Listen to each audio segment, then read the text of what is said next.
All right, well, my clock says 6:30, so let's go ahead and dive in. Others may join us as we get started.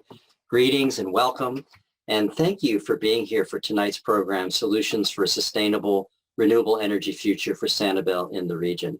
My name is Bob Moore, and I'll be introducing and moderating tonight's event. We have a fantastic panel of presenters this evening, and we hope to have some lively discussion at the end of the presentation. So please write your questions in the Q&A as we go. We may not see it if you put it in the chat, so use the Q&A. We also have a great audience tonight. We have nearly 140 people registered for this event, so it's great to have you all here. We will be recording the program for those who are unable to attend live this evening. The topic for tonight is an important one for our community. You might even call it existential. Our goal is to not just have a one-time conversation, but to kick off an ongoing discussion on how Sanibel can start a planning process that adds to our Sanibel plan a focus on climate change resiliency and specifically solutions to address greenhouse gas emissions. And this is meant to complement the important planning that's already begun on Sanibel and the region, focusing on climate change adaptation. Sanibel has long been a leader in the region on sustainability issues, and we have an opportunity to lead on climate change resiliency as well. I want to thank our panelists for the work they've put into preparing for tonight's presentations, and I'd also like to thank our co-hosts for tonight's event, the sanibel-captiva Conservation Foundation and the Sanibel Community House. SCCF is a private nonprofit that is focused on protecting and caring for Southwest Florida's coastal ecosystems. Through its 53-year history, SCCF's stewardship of our local land, water, and wildlife has been supported by the generosity of our community. The Sanibel Community House is the island's home, where friends and residents meet to socialize through education, culture events, and programs sponsored by the Community House. Both of these organizations make a tremendous contribution to the quality of life for those of us who live here. So please, if you did not already make a contribution when you registered, consider sending one after the event tonight. The agenda for this evening will start with James Evans, the Environmental Policy Director for SCCF. In his role, James is responsible for interpreting science to create, inform, and advance environmental policy in Southwest Florida. He holds a bachelor's degree in environmental studies and a master's in environmental science from Florida Gulf Coast University. James has more than 20 years of experience working on water resource issues and Everglades restoration. And as many of you know, James, prior to joining SCCF, served as the Director of Natural Resources for the City of Sanibel. James will set the stage for tonight's discussion by addressing the impacts of climate change on our coastal community, how it is intrinsically linked to our water quality issues, and why it's critical from both an environmental and an economic perspective to address this as part of our future planning. After James, our keynote presentation will follow. We're honored to have Mayor Julie Bujalski from Dunedin, Florida, and her sustainability coordinator, Natalie Gass. Dunedin is a Gulf Coast city that is on the cutting edge of addressing climate change resiliency. In December of 2018, Dunedin committed to a transition to 100% clean, renewable energy in its city facilities by 2035, and to make a transition community-wide by 2050. Julie and Natalie will talk about the process the city went through that led to that bold decision, and how they have done work since to problem solve the ways that they'll meet that goal. And this story can really serve as an example to Sanibel and to communities throughout Florida. Our next presenter, Sanibel Vice Mayor Richard Johnson, is well known in the community. He along with his wife Meade and children Callie, Bailey, and Dane own and operate Bailey's General Store, an iconic business here on Sanibel. The entire family is focused on sustainability and consider their rooftop solar farm one of their most successful achievements. Richard was a committee member of Sanibel's first solar co-op in collaboration with Ding Darling Wildlife Society and continues to participate in solar co-ops. He has served on the Sanibel Planning Commission, and is currently a member of City Council as Vice Mayor. Richard will anchor us in the very practical benefits of energy conservation and renewable energy. As a business owner, Richard will speak about his investments in energy efficiency and rooftop solar and how it has helped improve his company's bottom line. The message here is that renewable energy is both environmentally friendly and business friendly. Our final speaker before the Q&A will be Julia Herbst, Florida Gulf Coast Program Coordinator for Solar United Neighbors, a nonprofit organization dedicating to helping people go solar and secure energy democracy. Her experience in architecture, community service, and education includes energy and resource stewardship. She loves to see Floridians harvest sunshine to lower electric bills and build a clean, equitable energy system in their communities. Julia will speak about the work Solar United Neighbors is doing in Florida and nationally to advance solar energy and make rooftop solar affordable to homeowners, businesses, and nonprofits. Again, after the presentations, we want to hear from you. So please enter your questions for presenters as we go. Now, before I turn it over to our presenters, I'd like to set some brief context. Our focus tonight is on renewable energy solutions, but I think it's important that we start by acknowledging the immense role fossil fuels have played in our lives. Since the start of the Industrial Revolution 200 years ago, abundant, low-cost energy has brought transformational change to our lives. It has been the driver of economic growth. It has improved the quality of life for most people in the world, and it has impacted nearly every part of our lives and livelihood. The problem, of course, is that it turns out that fossil fuels are not, in fact, as low cost as we thought. The real costs of burning fossil fuels have not been priced into the market. Those costs are now coming home to roost, and we are set to pass them on in a big way to our children and our grandchildren if we don't bring leadership to these issues now. Here's just one example that is very relevant to us here in Florida. These data from NOAA show that in just 40 years, billion-dollar storm events adjusted to today's dollars are more than 5 times as frequent and cost over 8 times more money in the most recent 5-year period compared to the 5 years starting in 1980. Recent data projecting the potential costs of infrastructure to address sea level rise are equally humbling if we don't start to make changes. But there is good news. The rapid improvements in renewable technologies over the past decade now make them both economically feasible and increasingly operationally practical as a replacement for fossil fuels. When it comes to renewables, abundant supply is not an issue. If we could harness it, there's enough energy in the sun in an hour to meet the world's energy needs for a year, and the wind could power the world 40 times over. And the cost of renewables has been plummeting as the quality improves. Today, more than 2/3 of the world's population live in countries where solar and wind are the cheapest source of energy, according to Bloomberg. And even the Kentucky Coal Mining Museum has caught on that they can save money going solar. So as we think about this issue for our community, it's as much an economic one as it is environmental, probably more so, in fact. The thought I want to leave you with as we move on to hear from tonight's speakers is that for the future health of our community, we need to be engaging in long-term planning on more sustainable ways to power our homes, our businesses, and transportation. Here we are on Sanibel, a small community with an opportunity to make a big difference as leaders in our region.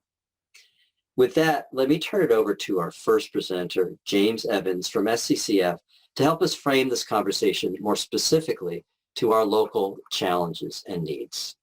James?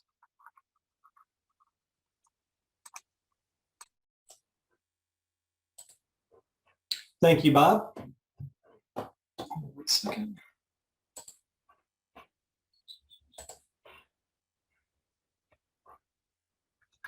Sorry, 1 second here. It's not letting me share here. There we go.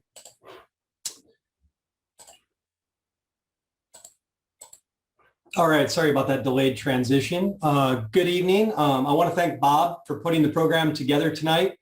And I also want to thank the Sanibel Community Association for partnering with SCCF to co-host this event. This is a very important issue for Southwest Florida, and we're really starting to see significant community and political support to make our communities more resilient. So this is a great program. I'm looking forward to the discussion tonight. I also want to acknowledge all of the great work that the City of Sanibel, the Captiva Erosion Prevention District, and the Captiva Community Panel are doing to make our communities more resilient to the impacts of climate change and sea level rise. Tonight, I'm going to focus on the environmental and economic impacts of climate change and the need for a coordinated regional resiliency and climate change policy. Global climate change will impact every aspect of our lives, and we are already seeing effects on our environment. Glaciers have shrunk, ice on rivers and lakes are breaking up earlier, plant and animal ranges have shifted, animal migration patterns and life cycles are changing. We're seeing changes in precipitation patterns with increased rainfall in some regions, while other areas are experiencing intense droughts. Changing weather patterns are impacting stormwater runoff and the quality of our waters. A warmer climate is resulting in warmer ocean temperatures. The melting of ice sheets and glaciers combined with thermal expansion is increasing the volume of our world's oceans, resulting in sea level rise. Warmer sea temperatures also directly impact the organisms that live in our oceans, especially those that are already at the upper end of their temperature thresholds, such as coral reefs. Scientists have a high confidence that global temperatures will continue to rise for decades to come, largely due to greenhouse gases produced by human activities. Warmer oceans also mean stronger and more intense hurricanes. This is something that will directly impact our lives here in Southwest Florida, not only from the aspect of public safety and the quality of life that we all enjoy here on Sanibel and our islands, but also from the economic standpoint. Florida is already experiencing a water quality crisis, with many of our water bodies not meeting state water quality standards. This will be exacerbated by the warmer climate and increased stormwater runoff that we'll see as a result of increased precipitation.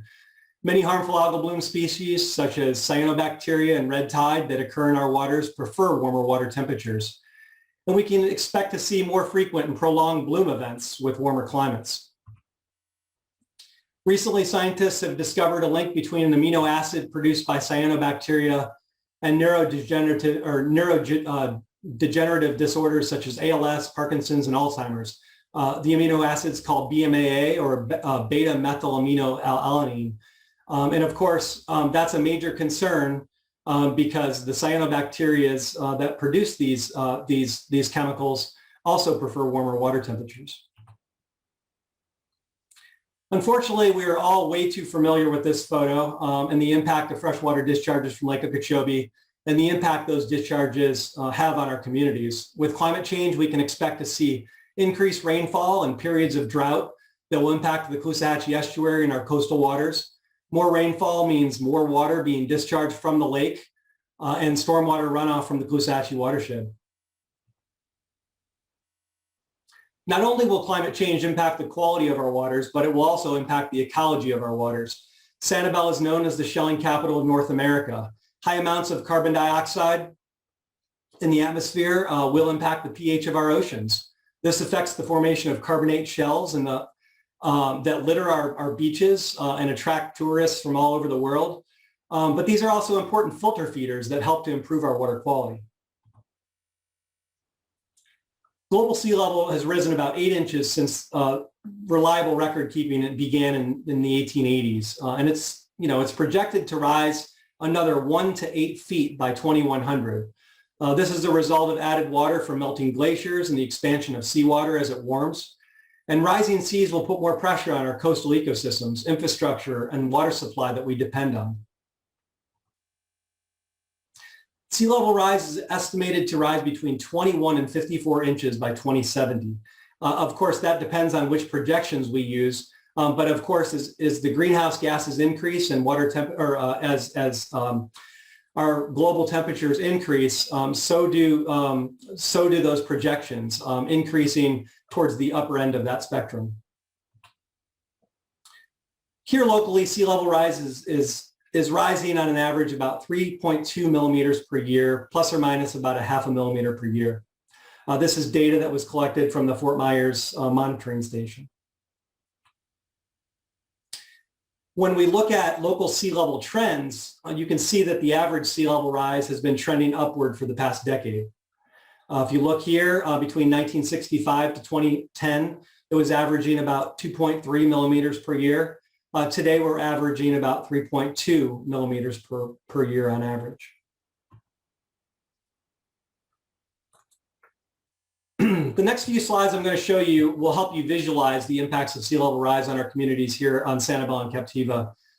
The slide shows present conditions, and it's important to pay a close attention to the colors on the slide here. Note the existing low-lying areas in green and the water in blue. And as we transition to higher levels of sea level rise, you'll start to see that light blue water starting to move into the coastal areas on the north end of Sanibel and Captiva Islands, and generally the low-lying areas of the islands here.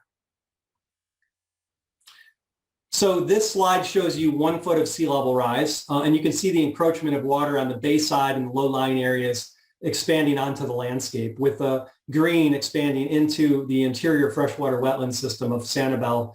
And you can notice the low-lying areas in some of the subdivisions that were platted in some of our wetlands here on the island. At 2 feet of sea level rise, you can see a significant loss on bayside wetlands on Sanibel and Captiva, and you can see an expansion of the low-lying areas into the interior wetlands of Sanibel, primarily in the central portion of the island. When we get to 3 feet of sea level rise, you can start to see the bayside wetlands completely inundated. And you can also see the low-lying areas starting to expand into the more upland areas of the island and also into some of the subdivisions. The good news for Sanibel is that more than 2/3 of the entire island has been preserved for conservation, with most of the low-lying areas protected from development. And that, of course, reduces the future flood risk to many of the developed areas on Sanibel. Another issue that we're going to be having to deal with increased sea level rise is the impact of coastal erosion. And of course, with increased sea level rise, we tend to see, impacts of sea level or impacts on the coastal erosion.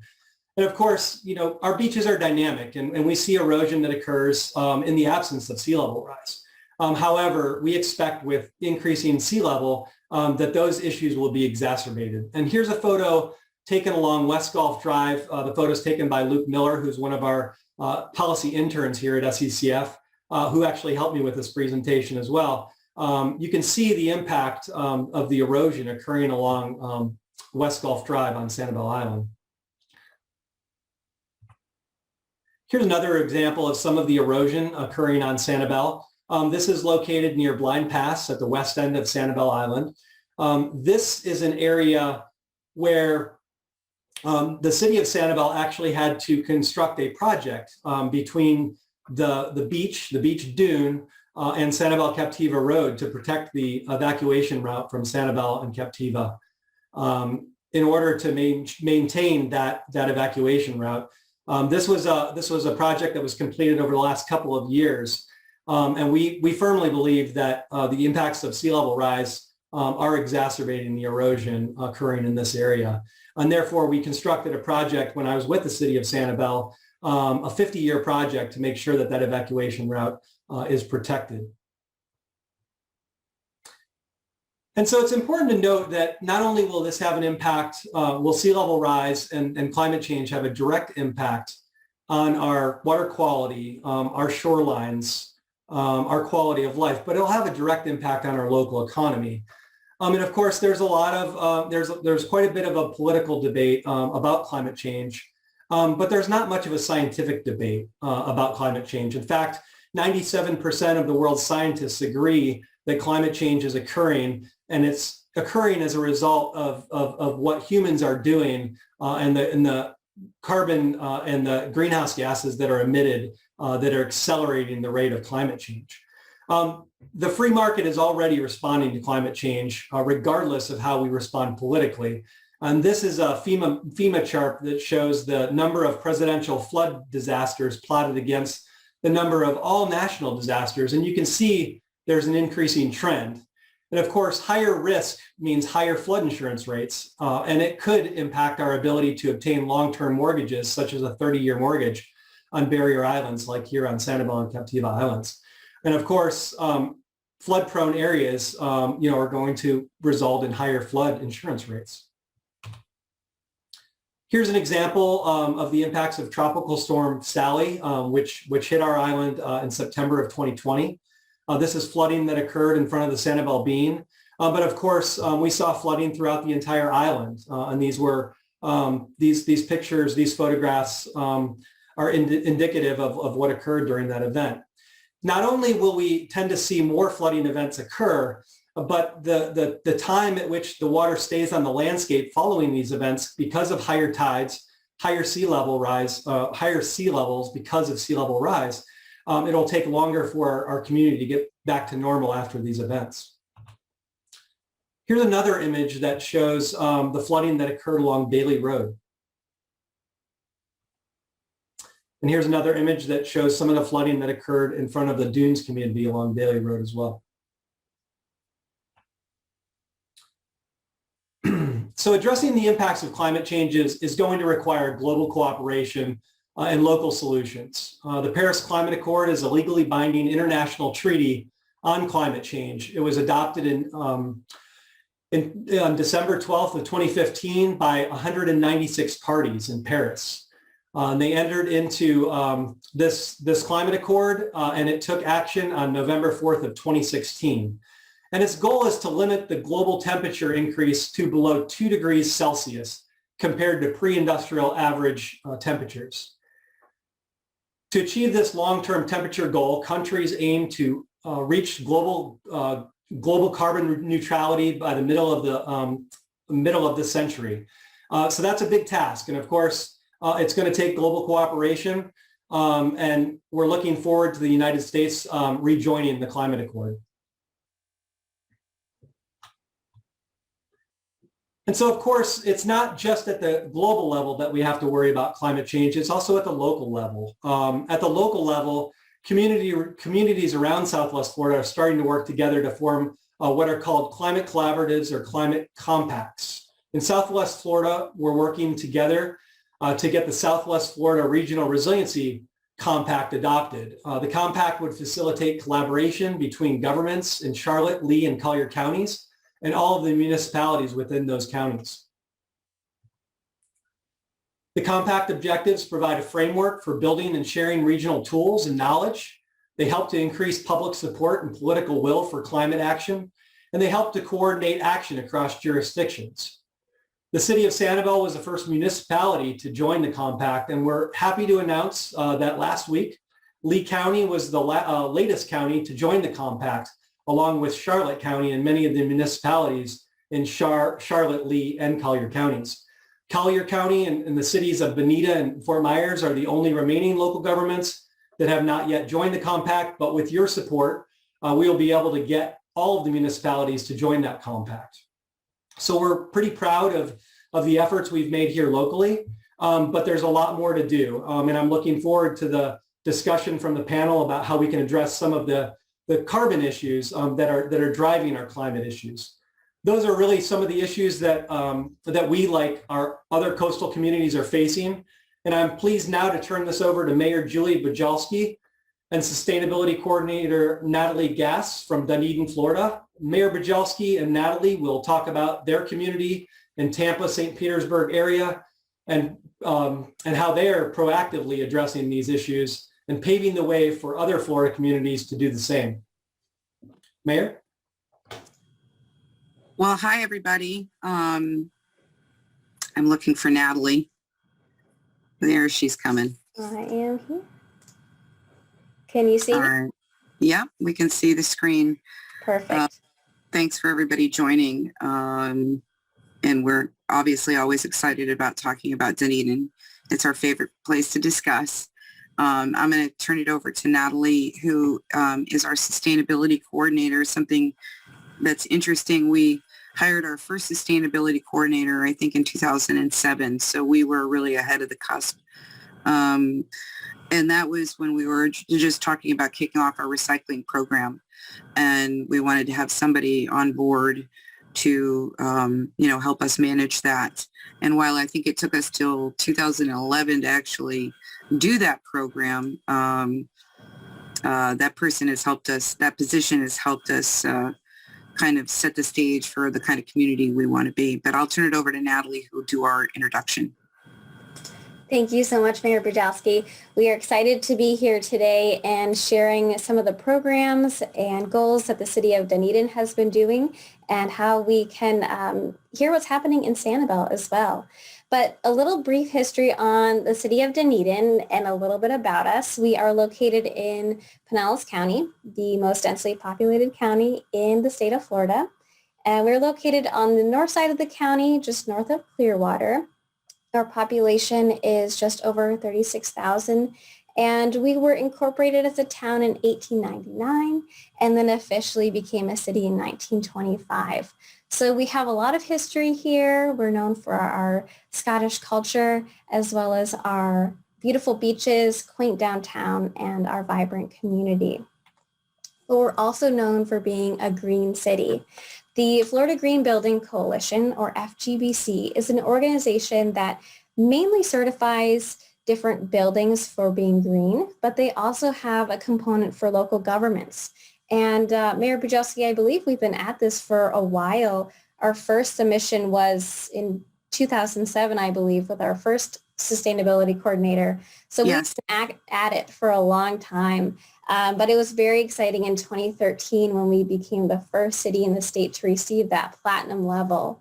It was a great celebration. And then again, in 2019, we received the highest score at the platinum level. And tonight you'll be able to see some of the reasons we were able to achieve that award through our Ready for 100 and our other environmental programs. Now, the city runs on 6 EPIC goals, and these goals really drive the city in our different programs or goals that we have. Anything that's budgeted has to align with at least one of these goals. And the environment and sustainability are discussed in 2 of the 6 goals, numbers 3 and 4. Number 3 states to promote Dunedin as the premier coastal community, protecting and improving our natural resources for the enjoyment of all. And the 4th EPIC goal is to be the statewide model for environmental sustainability stewardship.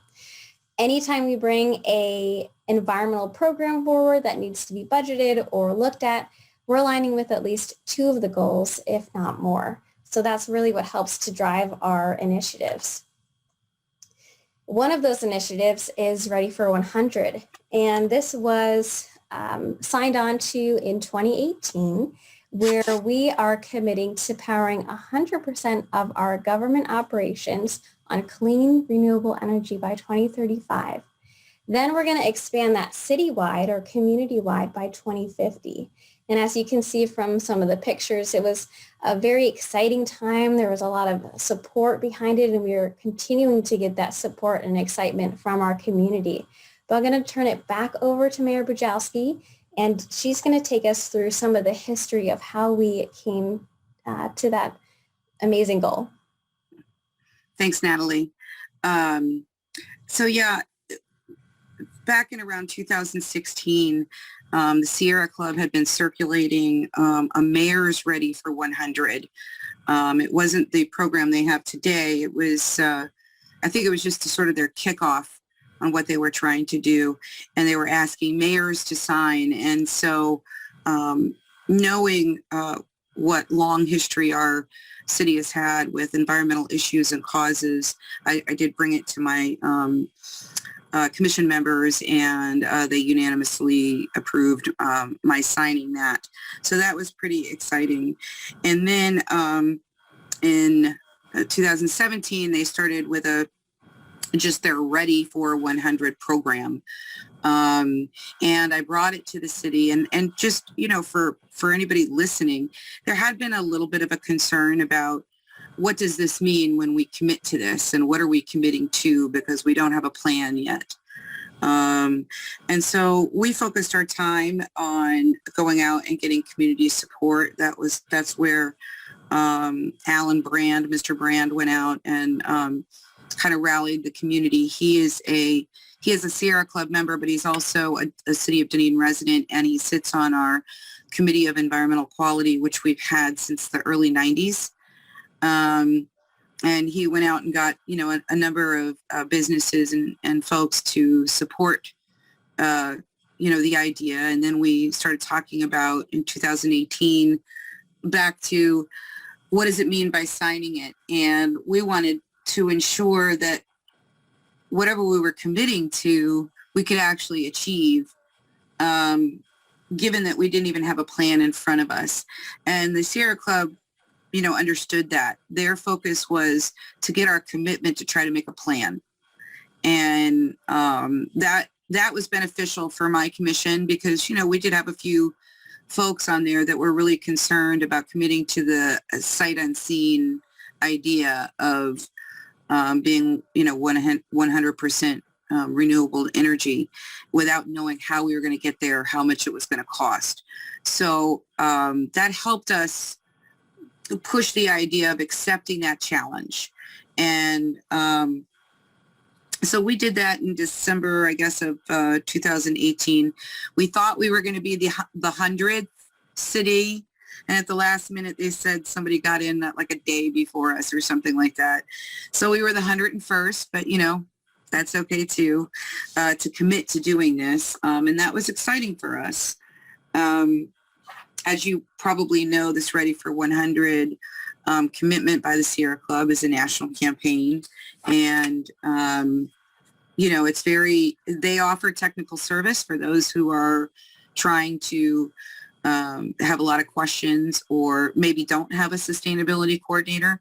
They do offer some expert assistance in trying to help create your environmental master plan, if you will, which is something that we're working on. The program continues to grow. There's over 170 cities and 10 counties and 8 states across the U.S. who have goals to power their communities with 100% clean renewable energy. And 1 in 4 people in the U.S. live in a city, county, or state that has a Ready for 100 commitment or something very similar. One of the things that's really cool in our city is, and it's because we've been doing this for a long time. We didn't have the Ready for 100, but we've had a number of other initiatives in our city. As we stated, we had the sustainability coordinator since 2007, and we were applying for these other kind of awards for changing out our light bulbs and that kind of thing. But we've had the Committee on Environmental Quality since the early 90s. We've, many of our businesses on our own, without us even asking, have gone out to be the ocean friendly, if you will, businesses. That kind of got spurred with the whole straw issue. And then Tallahassee saying you can't ban things. And so a lot of these businesses went out and just committed themselves to being ocean friendly. And most of the businesses in our city, whether they're a part of that or not, have embraced it, especially during COVID when like the takeout, everybody was doing delivery and takeout. So many people have done recyclable, sorry, can't pronounce that word, products to contain the food. So because all of that stuff just increased immensely. But people in our community have just really embraced the idea of being environmentally friendly because we are a coastal community. We also were named the first Florida Hope Blue Spot. Am I saying that name right, Natalie? Yeah, we're the beacon city for the Florida Gulf Coast Hope Spot. There you go. And I'm sure she can explain more about what all of that is, but you guys are talking a lot about your water and your coastline, and this organization is based really, and we have a partnership with Dr. Sylvia Earle, who some of you must know, famous National Geographic ocean explorer and naturalist and environmental person, and she actually grew up here, had her home here, and she's been a part of this Blue Spot. And so we've just done a lot of things. I think the most important thing has been, from my perspective, from a political person, has really been just having a citizen advisory committee, having an expert on staff, a sustainability coordinator, and getting out into the community and getting your businesses and folks involved, and so that your elected leaders understand how important it is to the community, that you're not one lone voice, you're one large voice, that you represent a majority of the city. And it's very clear that Dunedin has a majority of our city really does care about the environment. So we're really thankful for that, and that's helped us. And then Natalie, I'm going to turn it back over to her because she's going to talk about the plan that we've been working on, and which is essentially our environmental master plan. We have a better name for it than that, that will help us get there. So take it away, Natalie. Thank you so much, Mayor Bujalski. That was a wonderful history of how we came to the Ready for 100 goals. And I'm going to take you through some of the things that we've been doing so far and our goals that we continue to have planned for the future. So again, we have two different goals. One is a 2035 municipal or government goal, and then 2050 is our citywide or community-wide goal. A few things we've been doing for our 2035 goal is the mayor and the commission have been very active with legislation around clean energy and energy efficiency. This is very important because the state of Florida is very behind in energy efficiency compared to the rest of the United States. I believe we are the second to last. And so always trying to push for different policies and programs that are going to help us to continue to make these goals and commitments and be able to achieve them. And the commission here has also made progress just in our local government.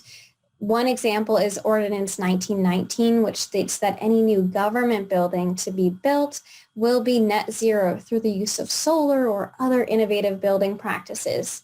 So it's really bringing it home, but also promoting it at that state or higher level. We've also been focusing on energy efficiency, figuring out what buildings we can install solar power or retrofit buildings for solar power. And then we've been really working on our partnership with Duke Energy as they are our sole energy provider. It's really critical to have a positive relationship in order to create good programs for your goal. They have created a clean energy connection program, which we are participating in, and they will be building lots of solar fields, and we will be receiving the renewable energy credits or RECs from those solar fields and able to get to our goal for 2035. Another thing we've been doing in-house is a greenhouse gas assessment to see where we are and where are the areas that we can improve. And through that, we're also creating a resilient environmental action master plan or DREAM. And I'll discuss that a little bit more in detail as we go along. So looking at that again, it's really a blended approach. This is what any city or county or government would need to do for Ready for 100 is figure out different ways that you're going to get to that goal. So we're looking at energy efficiency. We're looking at places that we can install solar ourselves, and also relying on our partnerships with our businesses, with Duke Energy, and other local organizations. For our 2050 goal, we've been doing lots of education as well as a rebate program.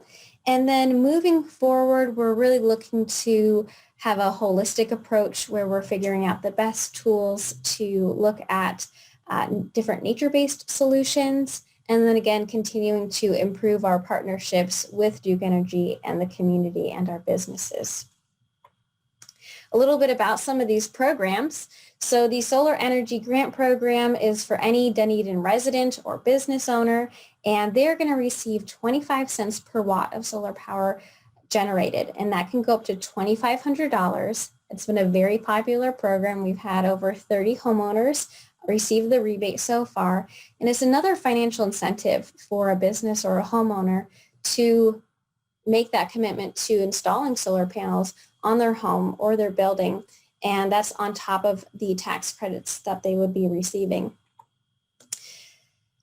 Education is another really big factor with solar power and really any topic, but we're really lucky to have Alan Brand, the mayor, stated before. He's been a champion for Ready for 100 here in Dunedin, and he's committed his time on the Committee on Environmental Quality Board, as well as giving these amazing presentations for residents and community members to attend. It's a 2-hour course, goes over all the basics of solar, what you need to know, how it works, and all of this is done without the sales pitch. That's a huge thing because a lot of information's out there, but you're getting the sales pitch. So being able to equip your residents with just the sole education part of it allows them to make the best decision for their own home.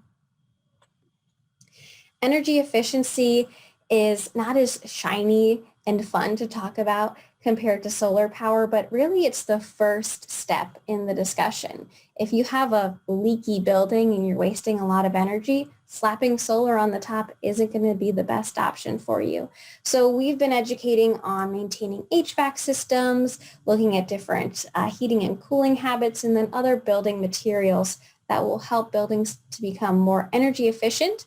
And that really allows you to have less solar power because you're needing less energy in the first place, which then you save money and you're still continuing to protect and save the planet. A good way to do this is to celebrate it on Energy Efficiency Day. This year it's going to be on October 6th, and you can join us a national movement where we're continuing to educate the community on these things. A few of our next steps is to look at different tools we can use for our Ready for 100 goals. One of them is a free tool through Google called Project Sunroof, and they've actually overlapped their mapping along with a lot of data analytics of solar and sunlight, and it really shows you just put in your address. So here I've highlighted our Dunedin Public Library, and it's a really good candidate for solar power. It will share how many hours of usable sunlight we'll receive per year, explain how much solar we need for that building, and then look at the cost savings. I will say there is one caveat to this, and it's that for government buildings or government programs for solar, they're not going to be receiving that tax credit that residential programs will receive. So the payback time frame is going to be a lot higher, but that will be for really any government program. Trees and solar. Sometimes this can become a hairy discussion, and people will sometimes feel, oh, we need to cut trees down so that we can receive more sunlight and have more solar power. Here in Dunedin, we really believe in more of a nature-based approach of continuing to promote our tree canopy in the city. And we've been a tree city for over 30 years. So we're always promoting to plant trees through our tree giveaways or our street planting programs. And we're doing this because we know the amazing benefits trees have for energy efficiency and like every other thing on Earth. But really, the grid is becoming cleaner over time. The more we push our, for energy efficiency legislation, and the more we work with our partners such as Duke Energy, the cleaner our grid is going to become. So always on board for solar being on buildings where it is good and viable, but not going to be, cutting down trees for solar to make way. Another holistic approach is to protect our oceans. And I know in Sanibel, you're doing an amazing job. There's so many programs that you have going on there. And what we've had here is our residents coming together to create the Florida Gulf Coast Hope Spot. As you can see from the picture, it's very expansive. And the reason for this is, one, it promotes wildlife and ecosystems. Two, it's really good for our economy.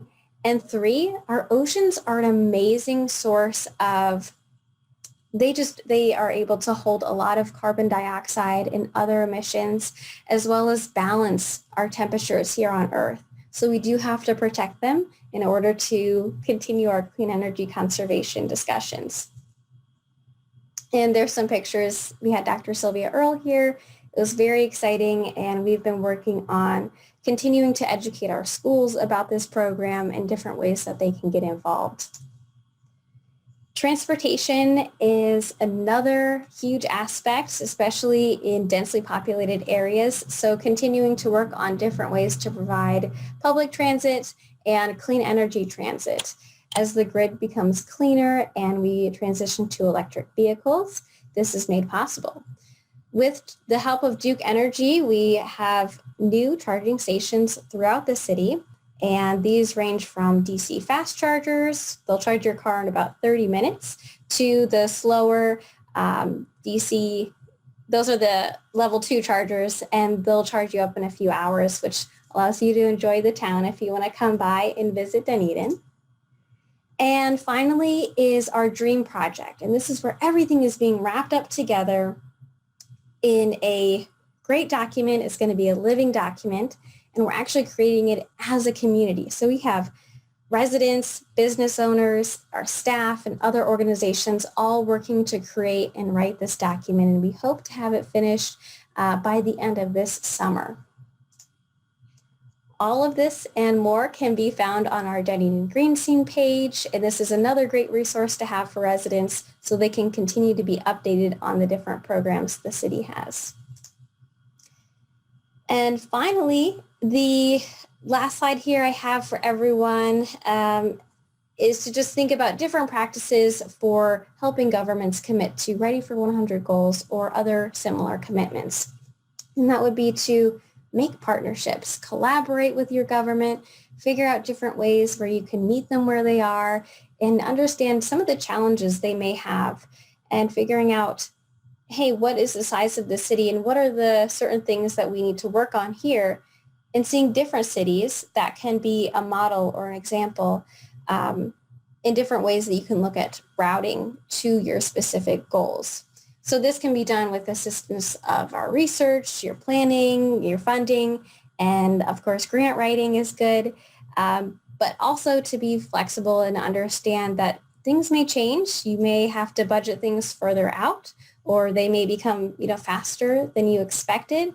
And also technology is always changing. And that's something that you have to allow for some flexibility in your planning in order to capture that.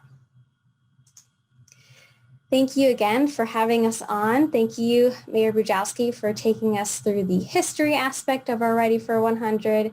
And we're really excited to see what Sanibel has going on. So Natalie, before you stop, I just wanted to add a couple of things that I thought were important. I don't know what's happening in Sanibel, but we do have citywide single stream recycling in our city. We also have just created a composting program.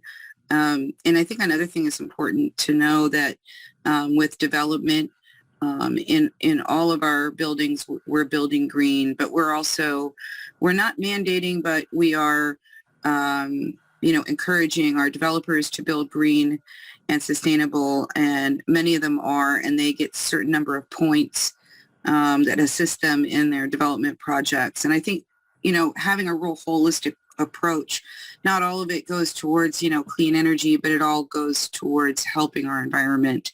So looking at it from all different aspects, I think is really important. But thank you very much, Natalie.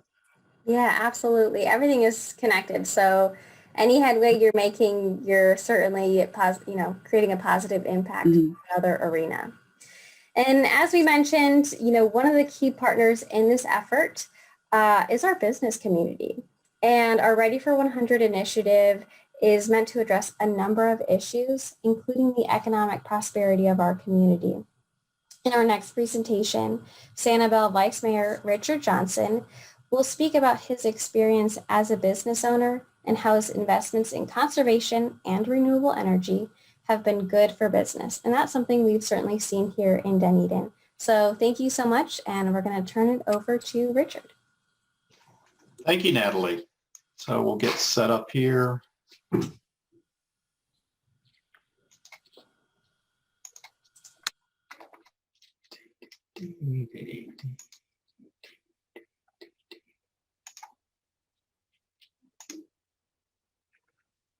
There we go. So good evening, everyone. And so you heard quite a bit of what's going on in Dunedin.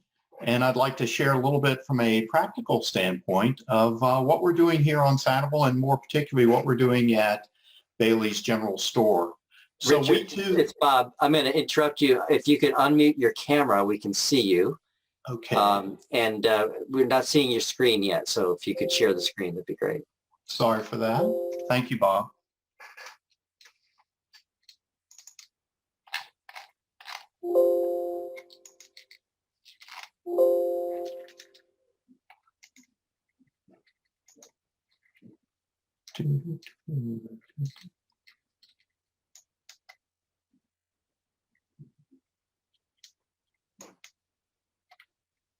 Is that better?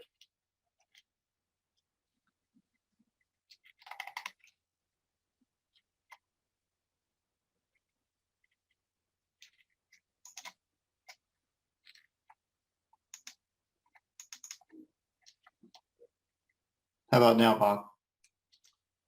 Yeah, if you could put that in present mode, I can see your video. The slides are, there we go.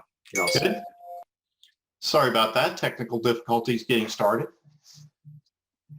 So with what we've just heard about from the city of Dunedin, a lot of the things that you heard about there, we're actually taking into practical application. So the what you see on the screen is one of our initial forays into the business community. That's a picture of our second store. Unfortunately, the first store was wiped out in a 1926 hurricane, but we've been on the island since 1899 and working a family business. As Bob mentioned, my wife and I are the third generation. Our 3 adult children are also in the family business and working closely with us. So as we began to, I joined the business in 2004. And when I got here, we had a pretty heavy carbon footprint, if you will. And so one of my drives and one of my interests was always to reducing that carbon footprint. And we began to do that by putting ourselves on what I refer to as a kilowatt diet. Just to put that in perspective, our energy cost at that time in our local store of about 30,000 square feet was running us anywhere from $23,000 to $25,000 a year. Of course, I'm a business person, so I measure things in dollars, and that's a pretty hefty lift at that price. So we knew we had to make some changes, and we've done exactly that. So in the kilowatt diet, and as Natalie talked about, it's reducing, reusing, and replacing in some cases. And so we started off that with putting a new roof on the building, and when we did that, we also added some significant amount of insulation. So in the next phase, we did energy reclaim, if you will. So we actually, when I got there, there were 6 80-gallon water heaters in the store. We have a number of kitchens in the store. So you're going to see a behind-the-scenes view of what we have going on here at Bailey's General Store. So with that, I also discovered this thermistor tank and heat recovery system. So I started scratching my head and asking questions, what's that all about? And so what I found is that it wasn't working properly, and unfortunately, it was plumbed backwards. So the solution to that before I got there was we'll just add electric water heaters.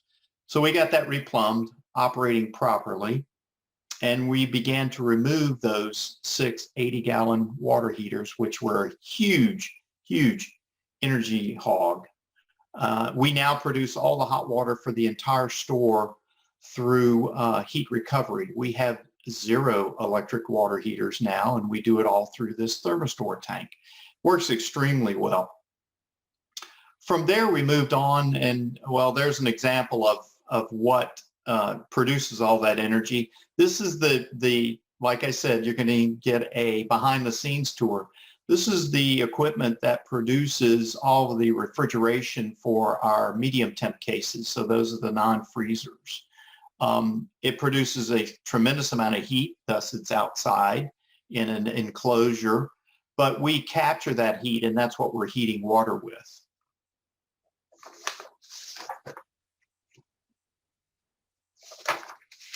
The next phase was our cases. So all those refrigerated cases that you saw were mostly open cases. The dairy cases, the beer cases, the produce cases. We began a process of reducing our consumption furthermore with swapping those out to doored cases. So we're closing those old cases up and replacing them with cases where you reach in. Well, I'll be honest with you, one of my fears is that I would get pushback from our customer base saying that they didn't appreciate having to open a door to reach in to get their products. I had actually one person complain about that. Everybody else was thrilled at the fact that we were using these doored cases as opposed to the open cases. So on my next slide, I've got a quiz for everybody. You thought you were going to get out of this without asking questions. I get to ask a question before you do. How many LED light bulbs do you think we have in our 30,000 square foot facility? So LED light bulbs in a typical grocery store of 30,000 square feet. Well, I'll share with you that I stopped counting at 1,000. And so with the exception of some heat lamps that we use for food preparation, our entire facility, both the sales floor as well as the administrative and backroom areas, are lit with LED lighting, a significant reduction. So there we are on that same reduction program that we've talked about. Now we're finally getting to the solar piece. So one of the things that I didn't realize, but Natalie pointed this out in her presentation, as well as I learned it from the solar group that helped design our solar farm on top of the roof, was the first thing you want to do is you want to work on reducing that consumption. And by reducing that consumption, they can better size the system that you'll need for solar power in your particular business. So that's one of the things that we worked hard on. And phase two, we did this in 2 phases. The first phase had about 100 or 280 solar panels. We are now up to 480 solar panels on our rooftop there at Bailey's. So there you have it's a picture of our rooftop there. For those of you that are familiar with the store, on the right-hand side of that picture is the hardware area, and on the left-hand side is the grocery area. So we started out, so those 480 solar panels that we have on the rooftop, on a good day, and we had a great day the other day, we produced over 800 kilowatts of power. Fortunately or unfortunately, we consumed every bit of that 800 kilowatts. But it's interesting that we've been able to curb that demand, and we'll talk about this just a little bit more. The next slide is a little bit better a picture of the rooftop there, and the only spaces that you see vacant are those that were deemed not really ideal for solar panels.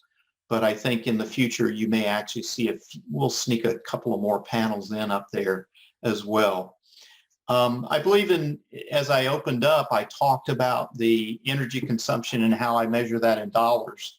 So with phase one of the project, that's been we started that back in 2014, and that is now actually been paid off. So we lined up very well with what Natalie was talking about in that 5 to 7 years payback. We actually found that first one was about 4.8 years. So we were real happy with that and how that turned out. Phase two is on track, and I expect to achieve about the same results there. But when we talk about the economic benefits, I mentioned our energy bill, $25,000 a month. Aren't you glad you're not paying that bill? We have now, last month's bill was about $7,000. So we have taken a huge whack with our programs and getting that power down. The next thing I want to talk about a little bit is it's not all about the dollar. It's about the environment. And we are an environmentally conscious community. We're an environmentally conscious business. We have worked hard. We eliminated plastic bags in our store. We don't use plastic bags in our store. We eliminated plastic straws in our store. We also went to the environmentally friendly packaging that's become popular. And we did this all on our own just because it was the right thing to do. And we also talk about that from our solar project standpoint. We feel that it's very much the right thing to do there as well. And so as you can see here from this display, this one is with 540 megawatts, which at the time, that was the production, the lifetime production since 2016. You could have powered 33 stadiums. That's, as you well know, with all the lights and all the facilities that the stadiums have, that's a significant amount of power.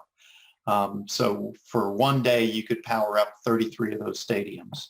The other thing that I think is very important and we're very proud of is that we have offset 373 tons of carbon, the same equivalent as 32 acres of trees. So we will continue to drive that direction. We'll continue to work on how we make a bigger difference and getting that paid off, as well as I think in our future you'll see some additional solar panels up on the rooftop at Bailey's General Store. I would be remiss if I didn't mention the great relationship that we have with our local our electric co-op, Lee County Electric Co-op, LCEC.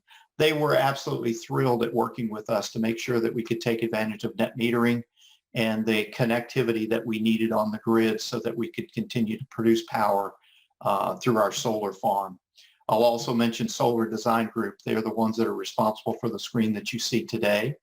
And by the way, for those of you that are local and would like to stop by the store, my son and I actually put up our real-time monitor of what's going on with our solar panels. And this is just one example of a screen that you'll see there.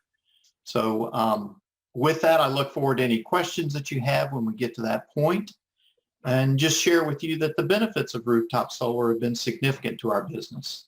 As I mentioned, what helped us get started was the establishment of a solar co-op on Sanibel just 5 years ago. Our next speaker, Julia Herbst, is part of an organization that promotes solar co-ops across the state and serves as a resource to homeowners and businesses who are looking for guidance on how they can get started with a solar program. Julia, it's all you. Thank you so much, Vice Mayor. I am so excited because it's really tying all the pieces together. So I hope to bring it a scale down to individuals here and the municipalities here. And I know while I'm getting my presentation up here. There we go. Can you see me okay? Yes, we see you well. Thanks. Oh, okay. So I just want to remind everyone that we've had a lot of great presentations, so be sure to ask your questions in the Q&A because we've got a lot of great ideas and material here. I will try to bring all this together. I am Julia Herbst with Solar United Neighbors, and we want to talk about this rooftop solar as a solution for Sanibel.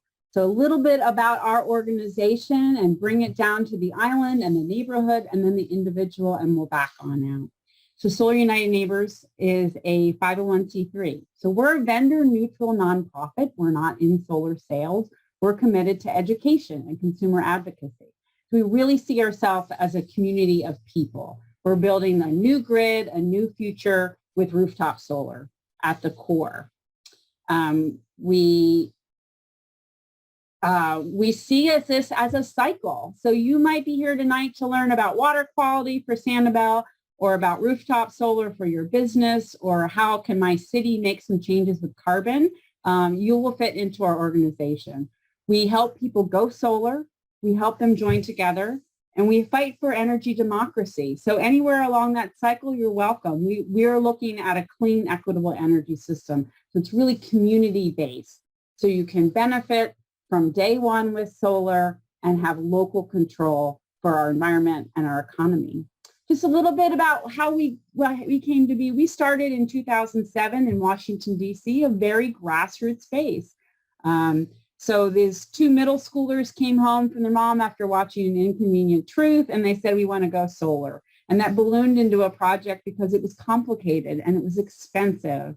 And that mom, who's now our executive director, sent those boys around the neighborhood to knock on doors and see if anyone else was interested so they could pool their resources and maybe get some better pricing and understand what it means to go solar. So that little model helped 40 people go solar, and we've grown and grown and grown as an organization across the state until 2015, when that story was told on the radio, and the volunteer, the woman in this picture here, heard about that and wanted to bring that model or those solar co-ops here to Florida. So they had a pilot, and then we launched Solar United Neighbors in Florida with major support from the League of Women Voters, and we have since held many, many, many projects and helped many people go solar. So if you want to look at this from all different perspectives, we can talk about how many people we educated. We can talk about how many people went solar, or how much money was invested in the economy. I'd like to, because a lot of this is about carbon conversations. How many million pounds of CO2 emissions has Solar United Neighbors, solar homeowners, helped to offset that lifetime carbon emission? So lots of reasons here. You can see our solar installations and the impact in Florida. That takes it from our beginnings to the state level. And I really want to stress that we have connections with people-based, whether it's those middle schoolers who started this project off, whether it's some youth from our Scout Patch, because we have education programs, whether it's seniors who want to sort of secure their energy future in their bills and have a really high value home to sell when they want to retire. We're here for people. So we're not just about panels. We're here to connect the technology with the people. So we've worked with the city of Dunedin on co-ops. We've worked for a lot of Ready for 100 communities. We've helped individuals. We've helped businesses save and secure their future.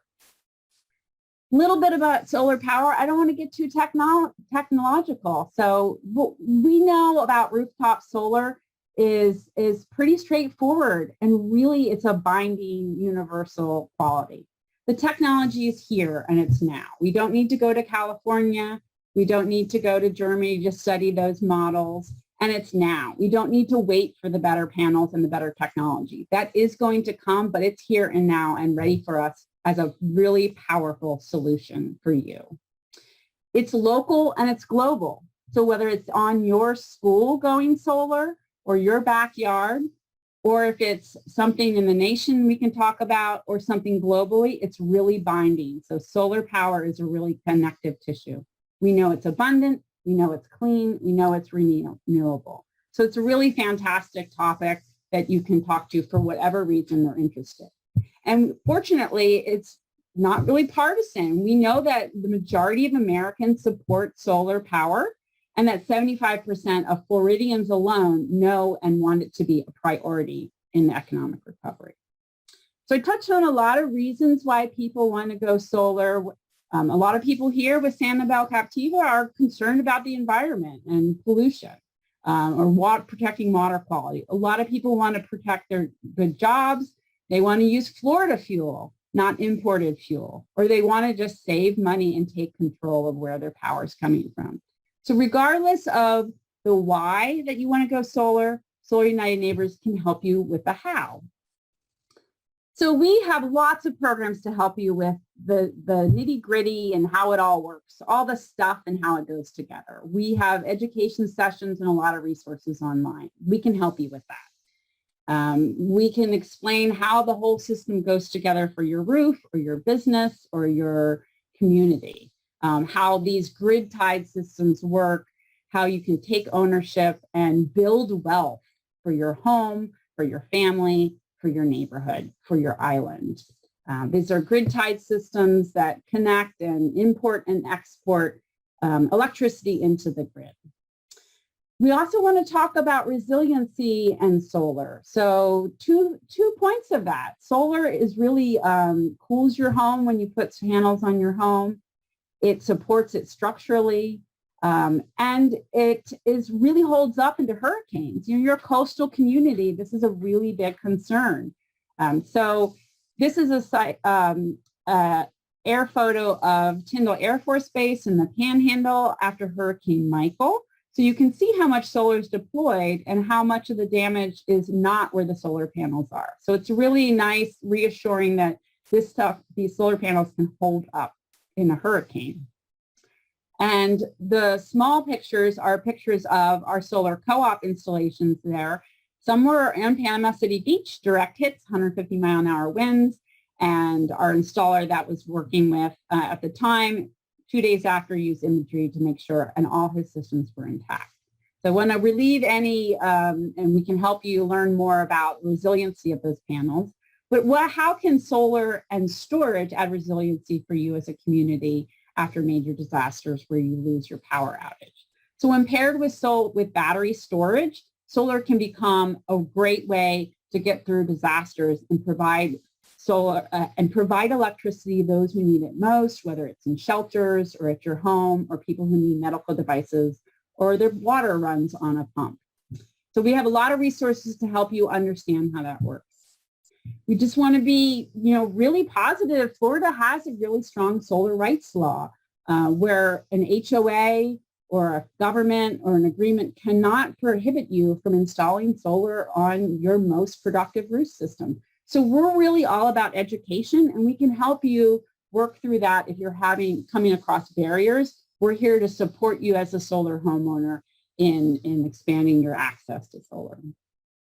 So I keep talking about the solar co-op. We are so excited that Richard and Bailey Storm has been a part of our co-op, but you guys already know about this. So you had the SanCap co-op 5 years ago, was a similar model to what we do. It's basically a group of neighbors going solar together. It's usually by the county or a city area. We're a vendor neutral nonprofit.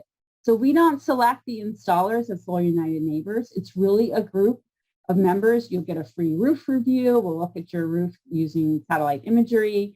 We have a competitive bidding process where the members actually review those bids and select one installer to service the whole group at co-op pricing. So there's never a cost to join, and there's never a commitment to go solar with that contractor. So it's free to join, high education, and you get a really competitive proposal that you can make a decision on if it works for you.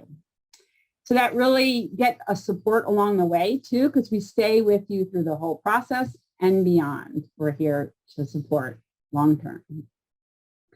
So some of those benefits of doing it together, if you went out and got a lot of quotes on your own, it could be very complex. You're likely to get good value, both equipment and support to the process. And really, we can help you connect with other folks who are interested in reducing their carbon and using renewable energy, and connect through things like conferences and a lot of trainings that we have. So we've been really resilient and adapted in the pandemic to lots of online and virtual. And we hope to continue to grow those and eventually get back to see you in person in some of those events. So we've had 66, we just launched the Miami Solar Co-op in these few short years, but we've helped almost 2,000 homes go solar through these co-ops. So whether you want to look at how much those homeowners saved, we're looking at $77 million those solar homeowners have saved over the life of their system. $77 million they're saving. That's money that they can invest in their families, in their future, in their communities. So whether you're talking about the money or how many metric tons of carbon we're trying to offset, if you're a municipality or an organization trying to reach some carbon greenhouse gas emission goals, we're here to work with you as a support. And that last issue about fighting for energy rights and energy democracy, whether it's for solar for all or low and moderate income, or helping you understand your utilities net metering, we're here to help you with a lot of the campaigns and issues that are important to you. So I want to introduce two programs that are going on right now. One can help a lot of your nonprofit organizations in your municipalities. And this is Power Purchase Agreements. You'll hear the acronym PPAs. These are not legal in the state of Florida, but they are in many, many other states in the nation.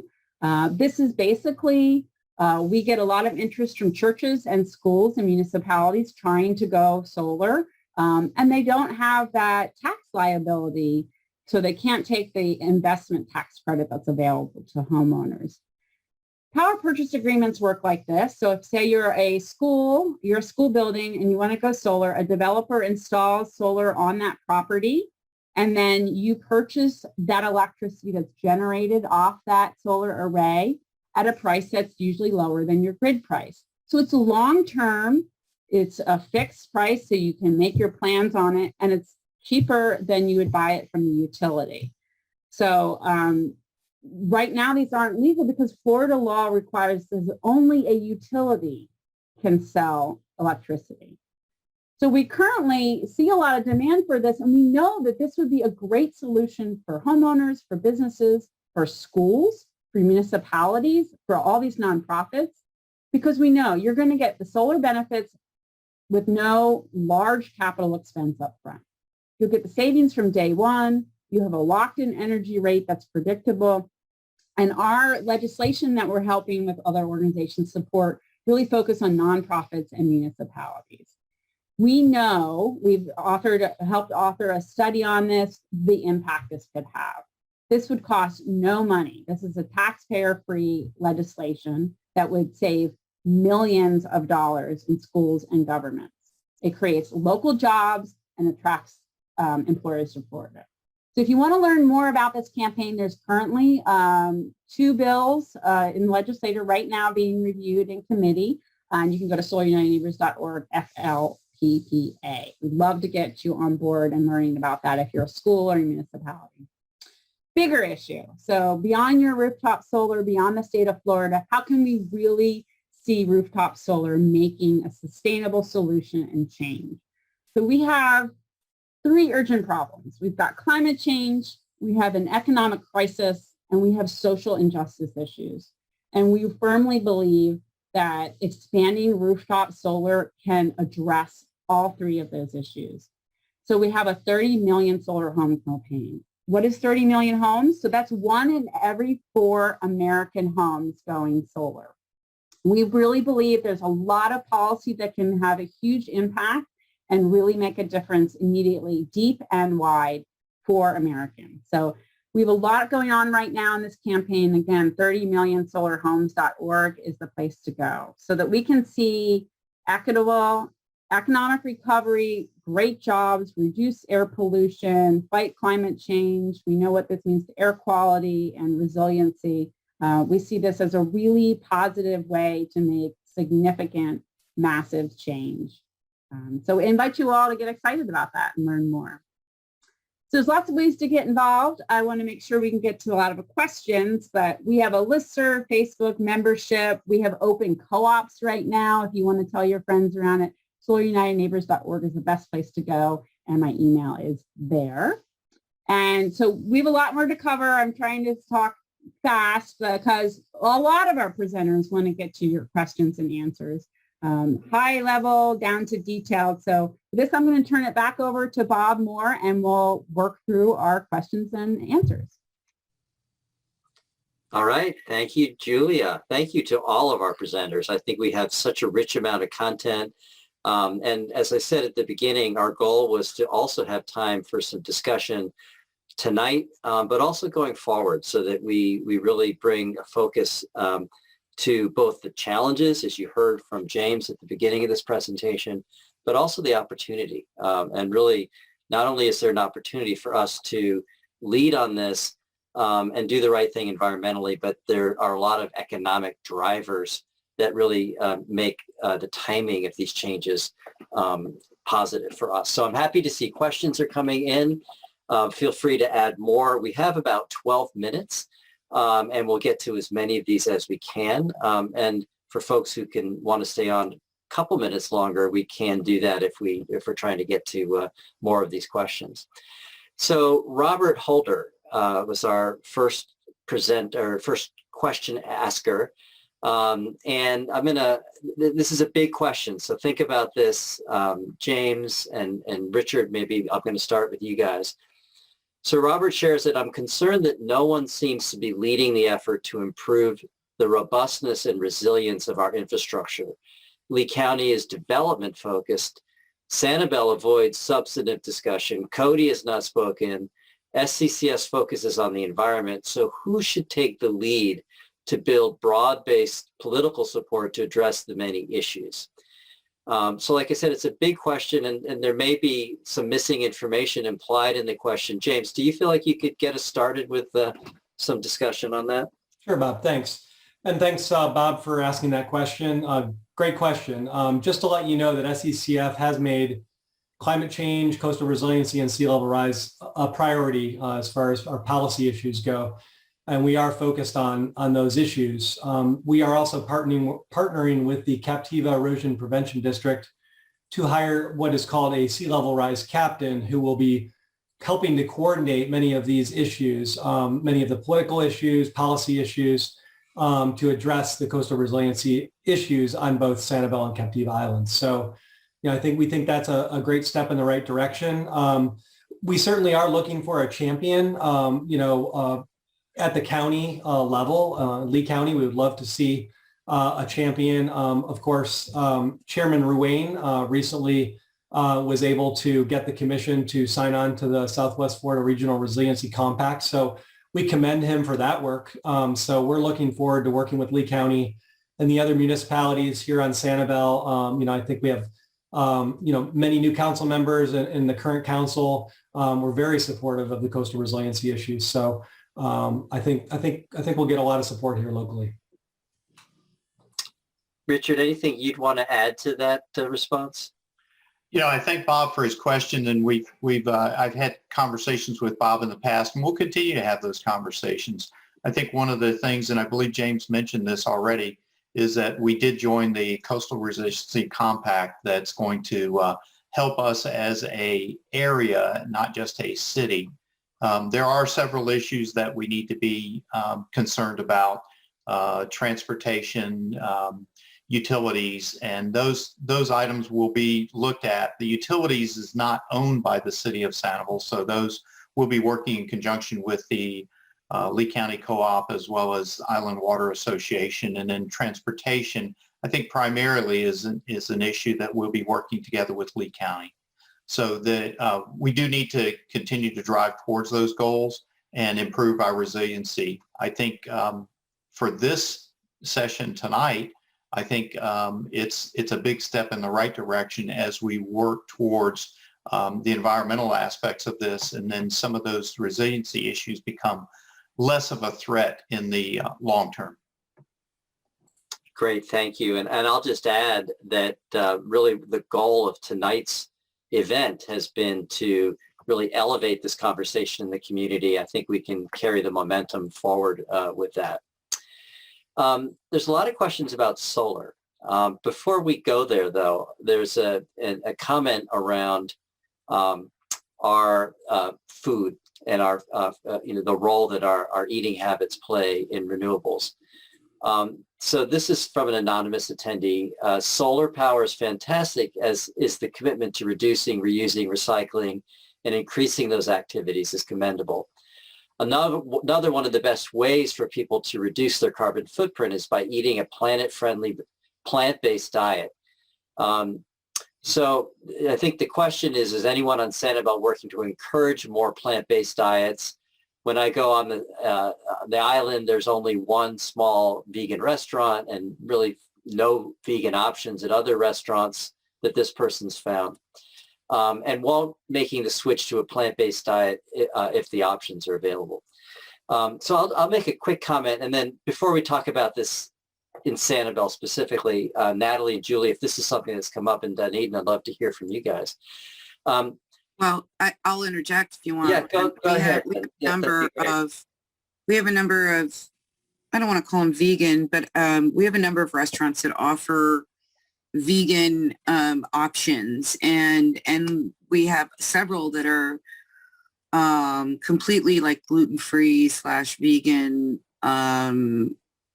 places, and it is very growing in our area. And I don't mean to sound naive, but I also think the composting program, because the kinds of things you're putting into composting encourages people to if they really want to use it, those folks that are using that kind of diet, it gives them another way to not put stuff into the, I don't know what trash system you have there, but we have a dump and a burn basically. And so composting also helps with some of that. But Natalie, do you have something to add there? Yeah, no, that absolutely makes sense. And going back to the business side of it, I know some of our ocean-friendly businesses, which has been pretty popular here in Dunedin, one of the check marks to become ocean-friendly is to have a plant-based option. And so that's something that you can kind of work into criteria when you're working with businesses, especially restaurants, and incorporate maybe some different recipe ideas that they can try out. I found that there's a lot of really great restaurants here in Dunedin that offer that. And certainly as we promote gardening and composting, that all reiterates that idea of, just food-based systems that are easily accessible and very local. So I would agree with all of that. Well, speaking of gardening, we do have a nonprofit community garden that we donated land for them, not to them, but we offered city land for them to use. And so again, all of those things, while it's not telling you to be vegan, it's promoting really healthy eating. And so, I think those are the ways to do it without, using the heavy hand, if you will. So composting, community garden, the ocean friendly, and offering them, as Natalie said, one of the criteria is to have some vegan options. I think that does the trick, if you will. Great, thank you. And I think in terms of bringing that message to Sanibel, consumer demand is probably an important, factor. Yeah. So speak up and talk to your restaurants and let them know that that's a customer interest. All right. Dr. Scott Crater, one of our new city council members, is asking a question about solar. Should I be hesitant to drill holes in my perfectly good metal roof in order to install solar? Julia, do you want to take that one? Oh, there's nothing more beautiful than a light-colored metal roof with solar all over it. So you get the win-win of longevity and color reflectivity and tax credit.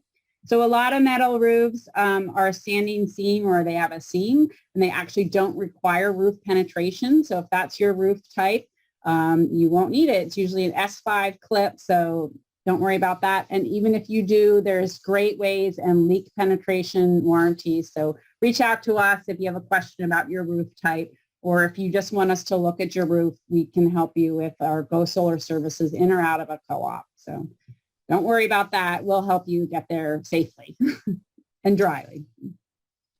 Thanks, Julia. And stay tuned because there's several more solar questions here, and I think you're probably our best person to respond. This one's kind of a unique question. I've been told solar PV panels cannot be an improved hurricane shutter. Why? A hinged unit shading a south-facing window could be dropped and bolted for hurricane protection shutter. Any thoughts on that question? I think it's a really creative, good architectural use. It probably has to do, I do not know the technical answer as far as code prohibitions. It probably has to do with that authority having jurisdiction, your wind codes, if they're a net metered system, if it's not a traditional way that they can measure how it's anchored and connected in the code. So it's probably a newer technology, and we'd love to explore it more. So reach out to us, Florida team at solarunitedneighbors.org, and we can explore it. And our listserv is another place to post that. We have a lot of tech folks on that listserv to scratch our brains and make that happen. Sounds like a great architectural solution.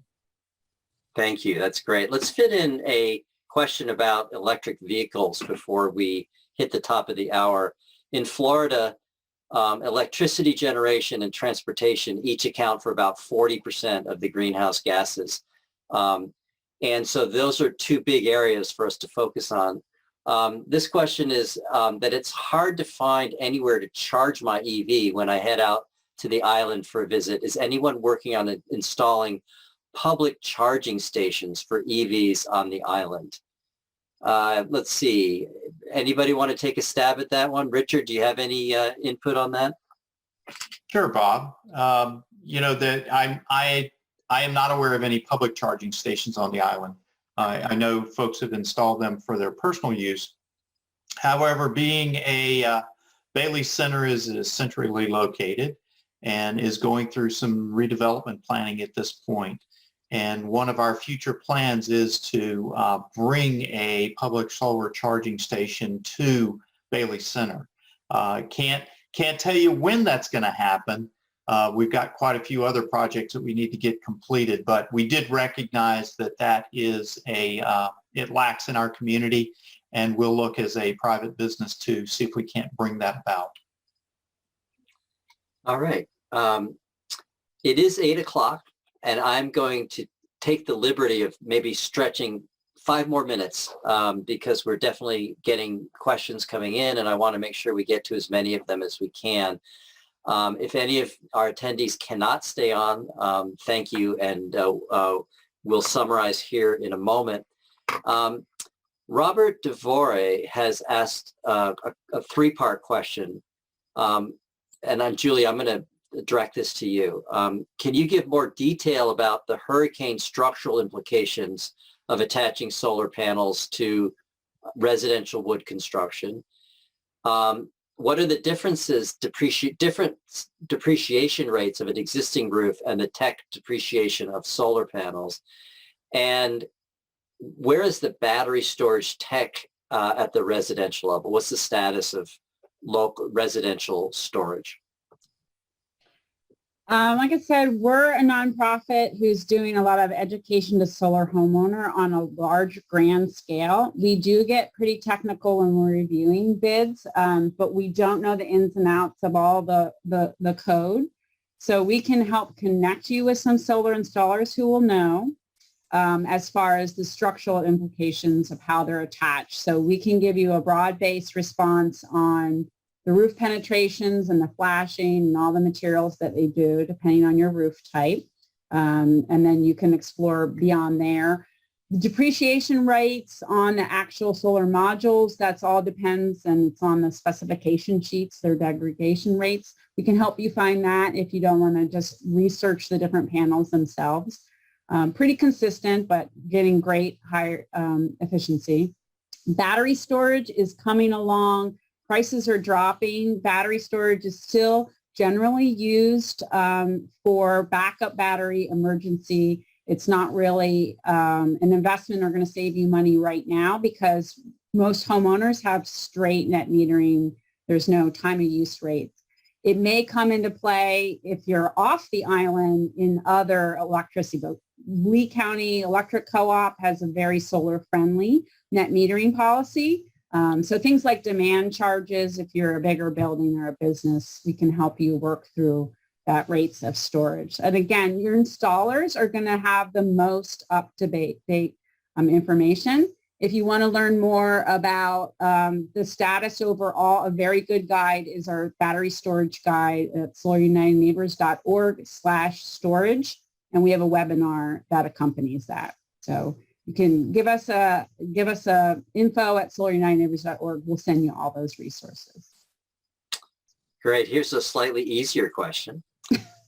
If my neighborhood is not part of a co-op, how do I determine if my house is a good candidate for efficient solar installation? You can go through us, a little help desk. We can give you a free roof review. So solarunitedneighbors.org/go-solar.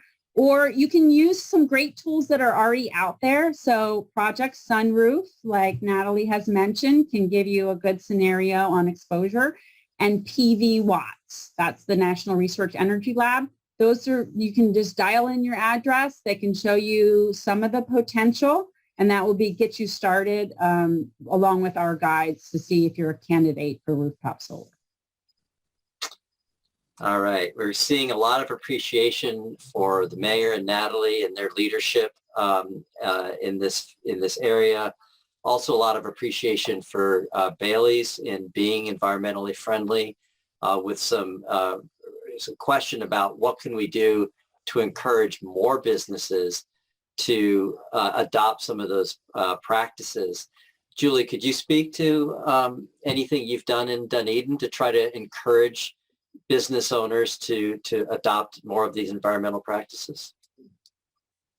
You're muted here. You might need to unmute your mic. You know, when we first kind of got into like green building codes, right? We were talking about green building codes and how much of a heavy hammer did we want to use, and did we want to make it more voluntary, or, you know, was it the carrot or the stick? And we had a lot of these conversations and how we could get businesses to do things. And what we, in our city, and again, every city is different depending on the dynamic in your city, but our city is very environmentally conscious. Now, I think they got that way because of all the various programs that we have going on out there, and the fact that we live on the coast. We are a coastal tourist community, and so people really like this place and they want to protect it. They're naturally protective. So I think having as many programs as possible to sort of train your residents, if you will, like the plugins. We did that through the electric company we have, you know, created a program there, which I don't know if you can do that there. And you could do that at different businesses. You know, hey, if you're willing to pay part, we'll pay part. Or, and so then once your residents are that way, just like we're seeing our restaurants starting to offer vegan things, you start to see the businesses transition, and then they become, you know, more desirous. Our solar rebate thing is good for businesses too, and we've done businesses. We have the co-op. I mean, we just keep offering more programs where we're putting seed money in to see what people try to do. We work very, very closely with the chamber. We have a very, very good chamber who is, and I will say this helps, non-political, very non-political chamber. And every city is different with their chamber and merchants associations and that kind of thing. But we have a really good relationship there. So a lot of times when we're thinking about things, we run it through them, because it isn't all about what we want. It has to be something that works for the businesses. I'm sure Richard knows when he's looking at, you know, his business model. I don't think we have specific programs. Our programs are built to apply to residents and our businesses. Right. Great. Thank you so much. And thanks to all of our presenters. We're I think we need to wrap up here. But we really had a wealth of information shared here. I think that the opportunity for Sanibel and for this region to take this information and look at how we apply it here. I think Sanibel also has a very strong Chamber of Commerce, very supportive one, a great city chamber collaboration. So I think there really is an opportunity to pull together interested parties to continue this conversation and keep it going. I'm just going to share my screen real quickly as we're summarizing. And, you know, for the people who are attending this presentation, if there are residents or business owners who are really interested in being a part of this ongoing conversation, there is a group that is focused on climate change issues in the area. You can email here on the email on your screen if you'd like to receive more information and get connected to a group of people locally focused on these issues. We'll send you this little cheat sheet that was kind of a fun way of looking at what are some of the ways in your own life you can work on being a change agent in this area. I want to thank our presenters again and our hosting organizations. Let's take tonight's discussion and keep it going here in our community. Thank you all so much.